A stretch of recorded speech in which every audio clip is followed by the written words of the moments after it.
తెలంగాణ అసెంబ్లీలో CPI MLA కూనంరెడ్డి Sambasivarao చేసిన వ్యాఖ్యలను కలెక్టర్ల సదస్సులో ఏపీ సీఎం చంద్రబాబు ప్రస్తావించారు. గతంలో చంద్రబాబు ఉమ్మడి ఏపీ సీఎంగా ఉన్నప్పుడు ఏ ఇజం లేదు, ఇక టూరిజమే ప్రధానం అనేవారు. ఏ ఇజం లేదంటే అప్పుడు మాకు కోపం వచ్చేది, కానీ నిజంగా ఖర్చు లేని ఇజం ఏదైనా ఉందంటే అది టూరిజమే అని కూనంనేని అన్నారు.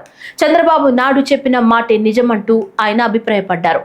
ఈ వ్యాఖ్యలపై సీఎం స్పందించారు. ఏ ఇజం లేదని నేను అంటే కమ్యూనిస్టులు నాపై విరుచుకుపడ్డారు. ఇప్పుడు ఖర్చు లేని ఇజం టూరిజమేనని స్టేట్మెంట్ ఇచ్చారు. నా మాటలు ఆలోచనని అర్థం చేసుకోవడానికి 30 ఏళ్లు పట్టింది అని నవ్వుతూ చంద్రబాబు అన్నారు.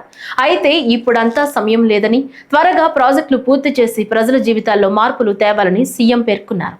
నేను లాంగ్ బ్యాక్ ప్రతిరోజు అనవసరంగా ఇది చేస్తూ ఉంటే టూరిజాన్ని ప్రమోట్ చేసేటప్పుడు అడ్డపడతా ఉంటే ఒకసారి ఉన్నాను.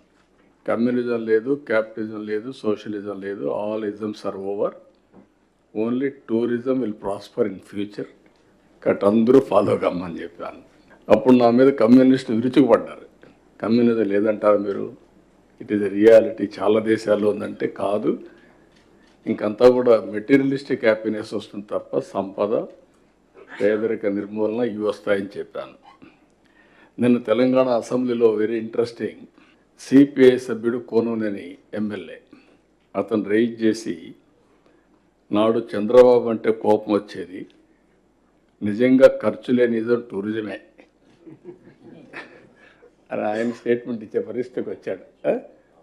Very interesting statement. అంటే గతంలో చంద్రబాబు ఉమ్మడి ఏపీ సీఎంగా ఉన్నప్పుడు ఏ ఇజం లేదు, ఇక టూరిజమే ప్రధానం అనేవారు. ఏ ఇజం లేదంటే అప్పుడు మాకు కోపం వచ్చేది, కానీ నిజంగా ఖర్చు లేని నిజం ఏదైనా ఉందంటే అది టూరిజమే అని సిపిఐ ఎమ్మెల్యే కూనంనేని సాంబశివరావు అన్నారు.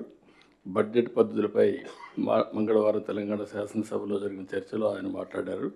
వాట్ ఐఎమ్ సేయింగ్, నేను చెప్పింది 30 ఏళ్ళు పట్టింది అర్థం చేసుకోవడానికి. మీకు కూడా 30 ఏళ్ళు పడితే చాలా సమస్య వస్తుంది, కాబట్టి ఇప్పుడు అర్థం చేసుకోండి మీరు అంతే.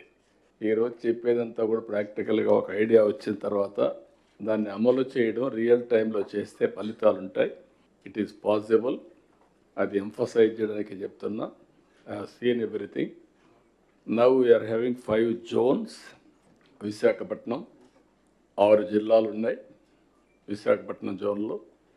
అదే సమయంలో గోదావరి జిల్లాలు 5 జిల్లాలు, గోదావరి జోన్ రాజమండ్రి అంటే సెంట్రల్ ప్లేస్ ఆలోచిస్తే.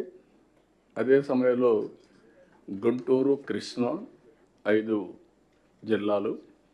దీనికి దగ్గర మనం చూస్తే Amaravati will be the centre of activity. Prakasam, Nellore, Chittoor, Tirupati will be the hub కింద తయారవుతుంది. ఇదొక ఈ 5 జిల్లాలు ఒక జోరుగా ఉంటాయి. అదే మరిగా అనంతపూర్, కర్నూలు, కడప, హిందూపూర్, నంద్యాల. దీనికి అనంతపూర్, ఎందుకంటే ఇప్పుడు తిరుపతి నేచురల్ డెస్టినేషన్ అవుతుంది, మీరు ఆ ఫిగర్స్ చూస్తారు. Visakhapatnam already emerged as number 1, but spoke models ఎట్టున్నాయో అవి కూడా డిస్కస్ చేద్దాం. Amaravati will emerge because of capital. తిరుపతికి lot of potential because of Krishnapatnam proximity, Sri city,